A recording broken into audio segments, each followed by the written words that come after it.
Bismillahirrahmanirrahim. Assalamualaikum warahmatullahi wabarakatuh. Kembali lagi bersama kami tentunya di podcast Ngospek, ngobrol seputar edukasi kesehatan bersama IDI Cabang Sopeng. Saya Dr. Andi Wirham Burhanuddin alias Dr. Aso. Di depan saya telah hadir narasumber kita yang insya Allah akan memberikan pencerahan kepada kita semua terkait informasi dan edukasi kesehatan. Beliau adalah Dr. Restu, spesialis THT. Dr. Restu ini juga merupakan salah satu presidium di kepengurusan Ikatan Dokter Indonesia Cabang Sopeng dan beliau bertugas di Rumah Sakit Umum Daerah Latemomala, Kabupaten Sopeng. Apa kabar, Dok? Alhamdulillah dok, baik. Alhamdulillah baik, Dok. Baik, tidak lupa mengingatkan ke sahabat ngospek semua, jika konten ini dianggap bermanfaat, mohon bantuannya untuk share sebanyak-banyaknya, agar semakin banyak juga masyarakat kita yang bisa teredukasi melalui konten ini. Baik dok, untuk episode kali ini, kebetulan 3 Maret kemarin diperingati sebagai World Hearing Day dok, Betul sekali tahun dok. 2023. Dengan tema Ear and Hearing Care for All, Let's Make It a Reality. Jadi peduli telinga dan pendengaran untuk semua, mari kita wujudkan. Jadi sekedar informasi bagi sahabat ngospek semua, WHD atau World Hearing Day diperingati setiap tahunnya pada tanggal 3 Maret. Kalau tidak salah dok, ini merupakan salah satu sarana untuk mengkampanyekan peningkatan kepedulian dan kesadaran agar kita lebih menjaga kesehatan telinga dan pendengaran Ya, kita. betul sekali dok. Ya. Jadi saya yakin dok, di semua manusia sepakat bahwa nikmat pendengaran adalah nikmat yang sangat berharga, nikmat yang harus kita syukuri agar karena Allah Subhanahu wa taala telah memberikan nikmat ini sehingga kita bisa berkomunikasi dan bersosialisasi. Jadi masalah telinga dan pendengaran adalah salah satu masalah umum yang kita jumpai pada masyarakat yang tentunya bisa menghalangi produktivitas sehari-hari, mengakibatkan gangguan komunikasi, gangguan emosional dan hubungan sosial.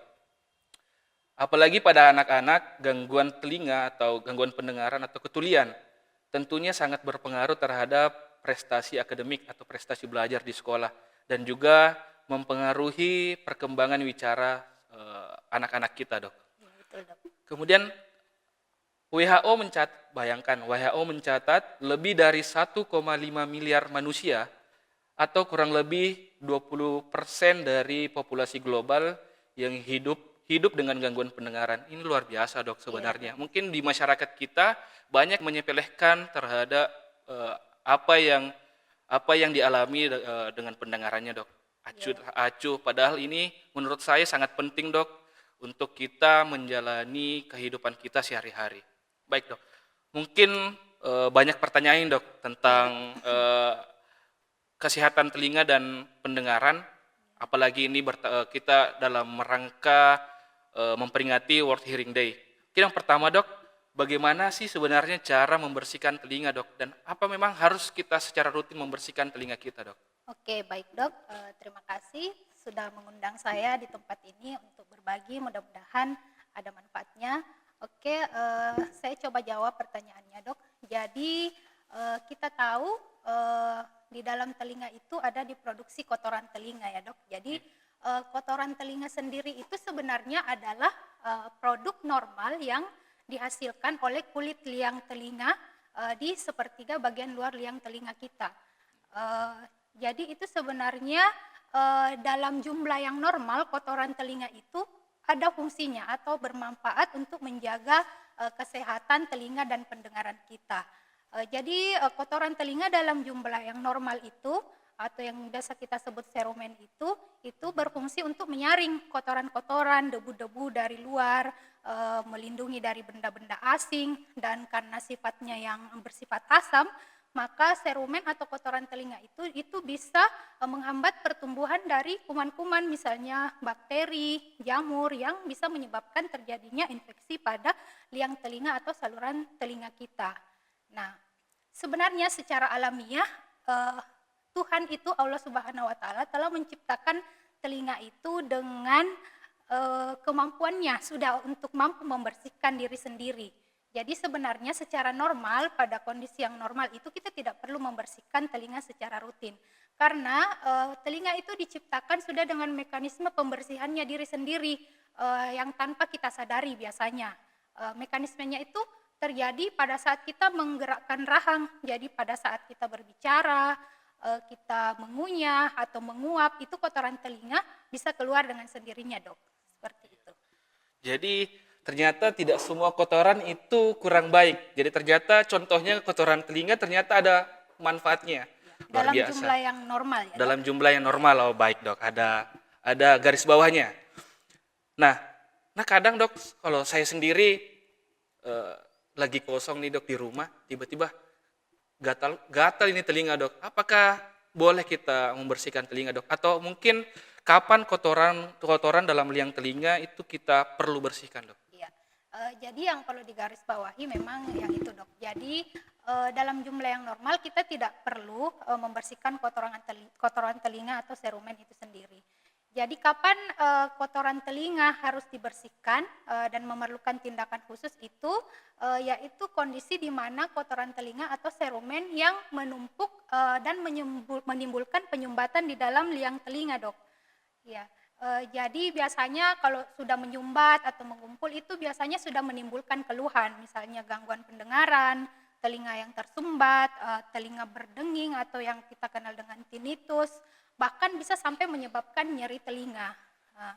Nah, kenapa ada orang-orang yang perlu membersihkan telinga, perlu dilakukan tindakan pembersihan telinga pada keadaan seperti ini? Jadi tidak semua telinga manusia itu sama. Jadi secara umum sih memang telinga itu tidak perlu dibersihkan karena sudah diciptakan dengan kondisi alamiah dapat melakukan pembersihan sendiri. Tapi ada memang orang-orang tertentu yang produksi kotoran telinganya itu berlebih, Dok. Itu bisa disebabkan antara lain misalnya karena dia struktur liang telinganya yang sempit atau mungkin kelenjar-kelenjar di kulit liang telinganya lebih banyak daripada orang pada umumnya, dan ada satu kebiasaan yang bisa menyebabkan penumpukan dari kotoran telinga, yaitu kebiasaan mengorek telinga atau mengorek kuping. Nah, kebiasaan itu bisa menyebabkan terdorongnya kotoran telinga jauh lebih ke dalam dan akhirnya menumpuk. Nah, dan yang harus menjadi catatan, Dok, pada orang-orang yang seperti ini, kondisi seperti ini di mana kotoran telinga itu menumpuk dan menyumbat liang telinga, itu pembersihannya tidak boleh kita lakukan sendiri. Jadi sebaiknya hanya dilakukan oleh dokter ataupun tenaga kesehatan yang berpengalaman. Mengapa demikian? Karena apabila kita mencoba mengorek sendiri, mengorek kuping sendiri, itu bisa menyebabkan berbagai hal yang bisa menyebabkan terganggunya kesehatan telinga kita, antara lain bisa menyebabkan luka ataupun infeksi pada liang telinga, bisa menyebabkan malah kotorannya semakin terdorong ke dalam, dan yang paling banyak juga kejadian itu, Dok, misalnya mengorek telinga dengan cotton buds, itu banyak cotton buds-nya yang tertinggal di dalam. Ya betul. Iya. Jadi masalah baru dok. Jadi masalah baru malahan. Ya. Terus dan yang paling bahaya bila melakukan atau mengorek telinga terlalu dalam, itu bisa menyebabkan masalah yang lebih fatal lagi, bisa menyebabkan rusaknya atau bocornya gendang telinga, Dok. Iya. Jadi seperti itu. Jangankan cotton bud dok, banyak di masyarakat kita menggunakan pipet atau bahkan benda-benda tajam Kunci, lainnya, Dok, kunci, lidi. apapun yang ada di sakunya Betul dikeluarkan sekali, Dok. untuk membersihkan telinganya. Betul sekali. Itu banyak ditemukan. Kemudian dok, bagaimana penanganan telinga yang kemasukan air? Banyak tuh dok, teman-teman, air masuk dalam telinga, kasih masuk air lagi, kemudian dikeluarkan dan lain-lain sebagainya. Banyak trik-trik yang dimiliki masyarakat kita dalam menangani telinga yang kemasukan air. Betul sekali, Dok. Yang dokter bilang tadi itu sebenarnya adalah cara penanganan kemasukan air dalam telinga itu adalah hal yang salah. Jadi yang harus kita lakukan ketika telinga kemasukan air itu hal yang paling sederhana, yang pertama yang bisa kita lakukan adalah kita miringkan saja kepala ke arah sisi yang terkena sambil menarik daun telinga dengan lembut, supaya liang telinganya menjadi lurus dan airnya lebih mudah untuk keluar. Jadi tidak boleh mengorek apalagi memasukkan kembali air ke dalam Liang telinga yang sudah kemasukan air yang tadi.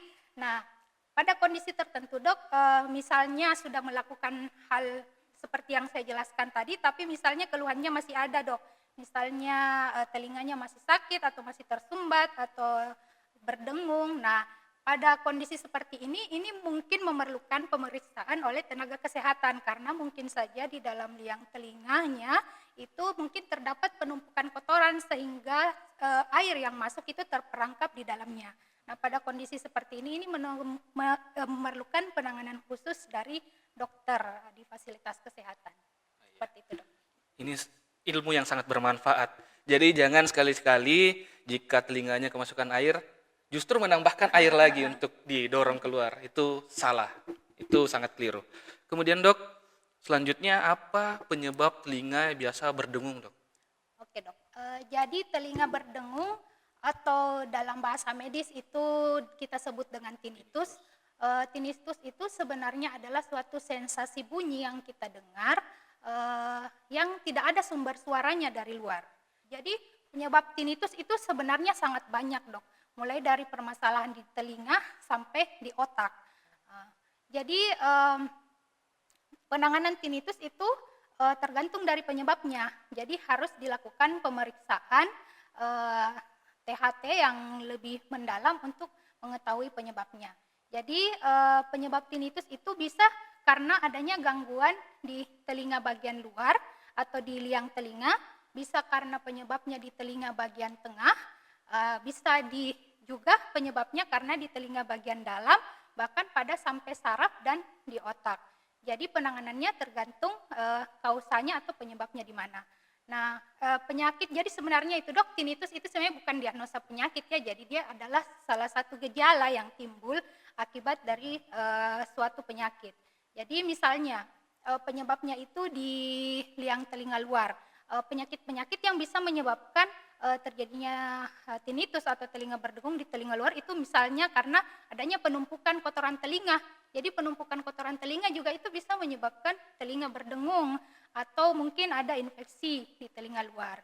Nah, kalau di telinga dalam beberapa yang bisa menyebabkan tinnitus atau telinga berdengung itu misalnya adanya infeksi di telinga tengah atau mungkin kalau orang awam sebutnya conge dok atau ya seperti itu, atau bisa juga karena terjadinya kekakuan dari tulang-tulang pendengaran. Nah, itu juga bisa menyebabkan tinnitus atau telinga berdengung. Kalau masalahnya di telinga dalam dan biasanya ini yang paling banyak terjadi itu umumnya karena disebabkan oleh kerusakan atau gangguan pada sel-sel rambut yang merupakan reseptor atau sensor pendengaran di dalam rumah siput telinga kita. Nah, hal-hal ini bisa disebabkan juga karena berbagai penyakit, misalnya gangguan kardiovaskuler atau misalnya penyakit jantung, hipertensi, diabetes. Kita ketahui penyakit-penyakit seperti itu menyebabkan kelainan pada pembuluh darah dan bisa juga menyebabkan terjadinya kerusakan pada pembuluh darah di dalam telinga. Nah, selain itu adanya tumor-tumor, misalnya tumor saraf dan tumor di otak itu juga bisa menyebabkan terjadinya tinnitus atau telinga berdengung. Jadi sebaiknya jika memang telinga berdengungnya sudah berlangsung lama dan berulang, sebaiknya melakukan pemeriksaan diri ke dokter THT. Baik dok. Jadi begitu banyak penyebab dari telinga berdengung itu sendiri. Jadi saran untuk sahabat ngospek semua, apabila telinganya berdengung jangan dibiarkan atau disimpan di rumah. Tapi apabila telinga berdengung itu berulang atau berlangsung lama, segera diperiksakan ke dokter. Kemudian dok, apakah ada obat-obatan yang bisa menyebabkan gangguan pendengaran dok? Ya, betul sekali dok. Jadi memang ada beberapa obat-obatan tertentu yang efek sampingnya lebih mengarah ke gangguan pada telinga. Jadi kita sebutnya kalau istilah medisnya itu obat-obatan yang bersifat ototoksik. Jadi dia bersifat racun untuk telinga. Jadi kerusakan pada telinga yang disebabkan oleh obat-obatan yang bersifat ototoksik itu dok, bukan hanya bisa mengganggu pendengaran, tetapi juga sistem keseimbangan. Oleh karena itu yang harus kita garis bawahi di sini, apapun penyakit kita, termasuk penyakit THT ataupun yang lainnya, itu kita tidak boleh sembarangan mengkonsumsi obat-obatan tanpa resep maupun pengawasan dari dokter. Jadi memang kalau mau disebutkan beberapa obat yang bisa menyebabkan gangguan pendengaran dan keseimbangan atau ototoksik itu sebenarnya ada beberapa golongan obat, misalnya golongan antibiotik, golongan aminoglycoside, misalnya streptomycin, kanamisin, dan teman-temannya, terus golongan obat-obatan misalnya diuretik yang mengeluarkan cairan dari tubuh, misalnya furosemid, terus obat-obat kemoterapi, misalnya cisplatin, obat-obat seperti aspirin juga dok, itu sebenarnya punya bisa menyebabkan efek samping gangguan pendengaran dan keseimbangan. Terus apakah kita tidak boleh menggunakan obat-obat itu? Tentu saja tidak. Jadi obat-obatan itu tentu saja tetap boleh kita konsumsi di bawah pengawasan dari dokter. Jadi jangan sampai ada stigma, saya tidak mau lagi minum obat itu.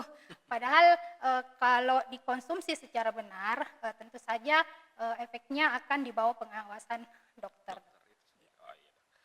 Nah, kemudian bagaimana dok penggunaan headset yang baik dan benar? Nah, di milenial ini kemana-mana di jalan menggunakan headset, bahkan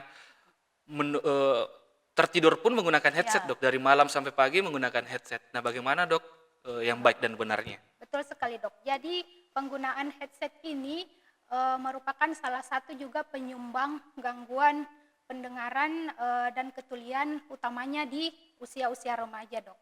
Jadi bagaimana penggunaan headset itu sebenarnya bisa menyebabkan gangguan pendengaran dan ketulian. Jadi headset yang digunakan dengan tidak baik dan benar itu bisa menyebabkan terjadinya gangguan tuli, bahkan tulinya itu dok bisa permanen. Jadi sangat sulit untuk diobati. Nah, mekanismenya itu bagaimana? Kita ketahui dalam telinga kita itu terdapat yang namanya rumah siput. Nah, di dalam rumah siput itu ada sel-sel namanya sel rambut yang berfungsi sebagai reseptor dan sensor pendengaran yang akan bekerja ketika ada rangsangan-rangsangan suara yang masuk. Nah, ketika kita terpapar oleh suara bising, salah satunya oleh headset yang secara terus-menerus, apalagi dengan intensitas suara yang keras, maka itu bisa menyebabkan kelelahan pada sel-sel rambut dalam rumah siput itu dok. Makanya lambat laun dia akan menjadi rusak dan kerusakannya itu sifatnya bisa permanen. Jadi pertanyaannya kemudian, jadi kita tidak boleh dong pakai headset? Ya, betul. Bukan seperti itu juga dok. Jadi penggunaan headset itu sebenarnya ada aturannya. Jadi sebaiknya kita menggunakan headset itu sesuai kebutuhan saja. Jadi jangan sampai yang kayak dokter Asok tadi bilang, sampai tertidur pun masih ada headsetnya melengket di telinga, suara dari handphonenya masih ada, tambah lagi suara handphonenya dengan volume yang tinggi. Jadi sebaiknya penggunaan headset itu dibatasi dan ada sebenarnya aturannya dok. Aturan penggunaan headset itu kita biasanya menggunakan aturan 60-60. Jadi 60 pertama itu headset itu sebaiknya jangan digunakan lebih dari 60 menit dalam sehari. Jadi kalau kita sudah pakai headset jangan lebih dari 1 jam, telinga harus diistirahatkan juga. Nah, untuk 60 yang kedua itu sebaiknya apabila kita menggunakan headset, maka volume dari sumber suara yang yang dari headset itu tidak boleh lebih dari 60% dari volume maksimal yang ada pada sumber suara dok. Nah, selain itu sebaiknya kita tidak berbagi headset dengan orang lain dan headsetnya mungkin harus rajin-rajin dibersihkan supaya tidak ada kuman-kuman yang melekat di dalamnya. Nah, tapi memang kan ada orang-orang tertentu yang mungkin dari aktivitasnya atau pekerjaannya yang memang mengharuskan dia menggunakan headset, misalnya sering-sering, misalnya kayak penyiar atau bagaimana. Nah, itu sebaiknya secara rutin setiap 6 bulan sekali memeriksakan telinga dan pendengarannya ke dokter THT. Jadi bisa sudah ada warning kalau memang sudah ada tanda-tanda terjadinya gangguan pendengaran. Seperti itu dok. Kemudian bagaimana penanganan gangguan pendengaran pada orang tua dok? Jadi kita semua akan tua pada waktunya dan Ya rata-rata orang tua terkadang kalau kita mau ajak bicara harus dekat, bahkan kita harus berteriak dok. Apakah ada penanganan khusus untuk orang-orang tua kita yang mengalami gangguan pendengaran? Ya, betul sekali dok. Jadi gangguan pendengaran pada orang tua itu atau yang secara medis kita sebut dengan presbikusis itu adalah suatu proses menurunnya kemampuan mendengar yang disebabkan oleh terjadinya degenerasi atau proses penuaan pada sel-sel atau saraf-saraf pendengaran. Jadi biasanya itu dok terjadi mulai dari umur 65 tahun ke atas. Nah, derajatnya pun ada yang ringan, sedang, berat, bahkan sampai yang sangat berat. Nah, untuk gangguan pendengaran pada orang tua dengan derajat yang sudah berat, bahkan sangat berat, itu penanganannya ya mau tidak mau harus menggunakan alat bantu dengar. Nah, untuk derajat yang ringan atau sedang yang di mana komunikasi masih bisa berlangsung tanpa alat bantu, itu ada tipsnya dok. Kalau kita mau berkomunikasi dengan orang tua yang dengan gangguan pendengaran. Jadi yang pertama itu kita harus face to face. Jadi kita harus berhadapan. Ya, Jadi si orang tua itu harus melihat gerakan bibir kita supaya dia bisa lebih menangkap apa yang kita maksud. Terus yang kedua itu sebaiknya kita berbicara jangan meminimalkan suara-suara yang lain. Jadi kalau misalnya ada televisi, ada suara-suara yang lain dimatikan dulu supaya dia lebih fokus ke suara kita. Terus tips selanjutnya yaitu jangan berteriak. Jadi jangan sekali-sekali berteriak berbicara dengan orang-orang tua yang dengan gangguan pendengaran.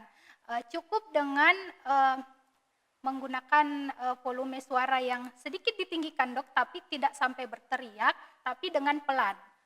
Terus sebaiknya menggunakan kata-kata yang lebih pendek dan lebih sederhana sehingga lebih mudah diserap. Seperti itu dok. nah dok. Secara pengalaman dok di lingkungan saya sendiri banyak menemukan cucu yang berbicara dengan kakeknya justru berteriak pas di depan telinganya, luar biasa. Ternyata Justru itu adalah cara yang salah. Justru itu bisa menyebabkan nyeri pada Oh, telinga. nyeri. Ya. Kalau kita berteriak apalagi di dekat telinganya dok. Ya, ini tidak sedikit atau tidak sedikit kita temukan begitu Iya. dok. Kemudian ini penting dok. Bagaimana mencegah dan mengatasi gangguan pendengaran pada bayi dan anak-anak Oh, dok? iya. Oke dok. Kita ketahui bayi dan anak itu merupakan salah satu aset masa depan bangsa. Dan ternyata ada satu permasalahan serius gangguan pendengaran pada bayi dan anak itu yang belum bisa mungkin dicegah secara total. Jadi ada namanya dok tuli kongenital atau tuli sejak lahir. Nah, tuli kongenital atau tuli sejak lahir ini merupakan suatu kondisi ketulian yang bersifatnya ketulian saraf yang berat bahkan sangat berat. Jadi betul-betul harus didiagnosa dan diintervensi atau ditangani secara dini. Nah, bagaimana kita mengenali secara sederhana adanya gangguan-gangguan pendengaran pada bayi dan anak? Jadi misalnya pada bayi itu misalnya ada bayi yang tidak kaget ketika ada suara keras. Biasanya kan itu ibunya atau neneknya malah senang, ih bagus ini anak sabar, Iya, sabar, betul. enggak sering rewel, enggak sering menangis. Tapi itu belum tentu ya dok, bisa jadi itu salah satu warning karena dia tidak ada rangsangan bunyi atau tidak mendengar bunyi. Nah, untuk anak-anak yang lebih besar, gejala gangguan pendengaran itu mungkin gejalanya bisa kita kenali salah satunya dengan adanya keterlambatan berbicara dok. Jadi misalnya pada anak-anak sudah umur 1 tahun tapi dia masih belum bisa babbling, belum bisa mengoceh, nah itu perlu diperiksa. Terus misalnya pada anak-anak yang usianya sudah 18 bulan tapi dia belum bisa mengucapkan satu kata. Terus misalnya anak-anak yang 2 tahun ternyata dia belum mampu mengucapkan 10 kata. Nah, ini bisa menjadi salah satu tanda adanya gangguan pendengaran dan ketulian. Nah, ini perlu diperiksa lebih lanjut, Dok, untuk bisa membedakan apakah penyebabnya karena adanya gangguan pendengaran atau cuman karena keterlambatan tumbuh kembang. Nah, itu karena penanganannya bisa berbeda. Terus, bagaimana kita mencegahnya? Ya, tentu saja kita harus tahu dulu apa penyebab dan faktor resikonya. Jadi, pada bayi-bayi yang bisa menyebabkan dan menjadi faktor resiko dari terjadinya tuli kongenital itu bisa kita bagi menjadi 2 kelompok, Dok. Jadi penyebab dan faktor resiko sebelum bayi itu lahir dan setelah bayi itu lahir. Sebelum bayi itu lahir ini pasti terkait dengan ibunya. Jadi terkait dengan ibunya, jadi kita bagi juga faktor penyebab dan faktor resiko sebelum kelahiran bayi itu ada yang genetik dan non-genetik. Jadi kalau ada bayi-bayi yang ada riwayat keluarganya misalnya bisu tuli, nah itu bisa menjadi salah satu faktor risiko. Terus penyebab lain sebelum kelahiran bayi itu bisa karena disebabkan pada saat ibunya hamil itu, Dok, dia menderita sakit. Menderita sakit terutama penyakit-penyakit yang disebabkan oleh infeksi virus misalnya toksoplasma, rubella, campak, varicella, dan lain-lain. Selain itu bisa juga disebabkan mungkin ibunya tidak sengaja pernah minum obat-obatan yang bersifat ototoksik tadi, seperti yang dijelaskan tadi. Nah, untuk penyebab dan faktor-faktor resiko setelah kelahiran, bayi-bayi yang beresiko untuk mengalami gangguan pendengaran itu, Dok, atau tuli kongenital itu bisa pada bayi-bayi misalnya yang lahir prematur, lahir dengan berat badan yang rendah, atau misalnya hiperbilirubinemia atau kuning pada saat dia bayi, ada misalnya trauma atau cedera kepala pada saat bayi. Nah, bayi-bayi yang seperti ini yang mempunyai faktor risiko seperti ini sebaiknya dilakukan screening, Dok. Screening dari sejak dia lahir, jadi 2 hari setelah bayi itu lahir itu sebenarnya sudah bisa di screening pendengaran. Kemudian screening itu dilanjutkan sampai bayi itu umur 1 bulan. Jadi pemeriksaannya diulang. Jadi apabila ada kecurigaan itu sudah harus terdeteksi tegak diagnosis itu sebelum bayinya berumur 3 bulan, Dok. Jadi harus sudah tegak betul-betul telah dilakukan serangkaian pemeriksaan yang menunjukkan adanya gangguan pendengaran dan intervensinya itu harus dilakukan maksimal bayi umur 6 bulan. Kenapa harus penanganannya itu dini? Dilakukan sebelum usia 1 tahun, karena kita ketahui kalau di usia 1 tahun sampai 3 tahun itu disitulah terjadi perkembangan pesat otak untuk berkembang menjadi baik. Jadi kalau bayi-bayi yang tidak diberikan rangsangan bunyi atau tuli yang tidak mendengar suara, maka itu otaknya dan mungkin saraf-saraf pendengarannya itu tidak akan berkembang dengan baik, Dok. Baik, Dok. Makanya itu harus dilakukan sedini mungkin. Oke, Dok. Baik. Untuk yang terakhir mungkin, Dok, tidak kalah pentingnya bagaimana tips menjaga kesehatan telinga dan pendengaran, Dok. Iya. Sebenarnya tipsnya sudah kita sebutkan di awal-awal, cuman kita rangkum saja mungkin ya, Dok. Jadi untuk menjaga kesehatan telinga dan pendengaran itu ada hal-hal yang mesti kita lakukan dan ada hal-hal yang harus kita hindari. Jadi yang pertama itu yang tadi, Dok, sebaiknya kita membersihkan telinga itu telinga bagian luar saja, jangan mengorek ke dalam telinga. Jadi bersihkan cuma bagian daun telinga saja menggunakan kapas atau kain yang lembut. Terus kalau kita punya keluhan di telinga, misalnya telinga berdengung, nyeri telinga, keluar cairan dari telinga, itu sebaiknya memeriksakan diri ke dokter atau fasilitas kesehatan. Jadi jangan mencoba mengobati diri sendiri. Nah, tips selanjutnya, Dok, jadi itu sebaiknya seperti yang saya jelaskan tadi, kita tidak boleh mengkonsumsi obat sembarangan. Ini berlaku buat semua jenis penyakit ya, Dok. Jadi bukan cuma untuk keluhan di telinga saja atau di THT saja. Jadi untuk semua jenis penyakit sebaiknya itu kita tidak mengkonsumsi obat-obat yang tidak diresepkan atau di luar dari pengawasan dokter. Karena kita ketahui ada obat-obat yang bersifat ototoksik yang bisa merusak atau mengganggu telinga dan pendengaran kita. Nah, yang selanjutnya itu dok, sebaiknya kita membatasi ataupun menghindari tempat-tempat yang suasananya bising. Karena suasana bising yang terus-menerus, apalagi dengan intensitas suara yang tinggi, itu bisa merusak dan mengganggu sel-sel pendengaran di telinga kita. Nah, yang tidak boleh kita lakukan itu yang seperti yang saya ulang lagi dok, jangan mengorek. Jangan memasukkan apapun ke dalam telinga, mau itu cotton buds, lidi, ataupun apapun yang ada dalam saku Anda. Jadi jangan sekali-sekali mengorek telinga. Jadi kalau ada keluhan sebaiknya diperiksakan saja langsung ke dokter ahlinya. Terus bagi pengguna headset harus menerapkan prinsip penggunaan headset yang baik dan benar seperti yang sudah saya jelaskan tadi dok. Dan yang secara umum ya pasti kita harus menjaga kebersihan, kesehatan, makan yang sehat, karena itu semua juga tetap akan berpengaruh terhadap kesehatan telinga dan pendengaran kita.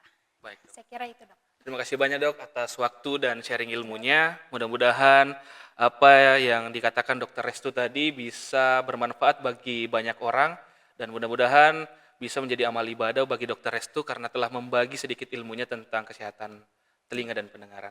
Jadi cara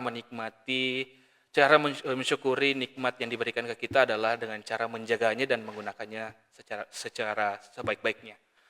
Baik, kami mohon izin pamit undur diri. Sampai jumpa di podcast Ngospek selanjutnya. Wassalamualaikum warahmatullahi wabarakatuh. Waalaikumsalam.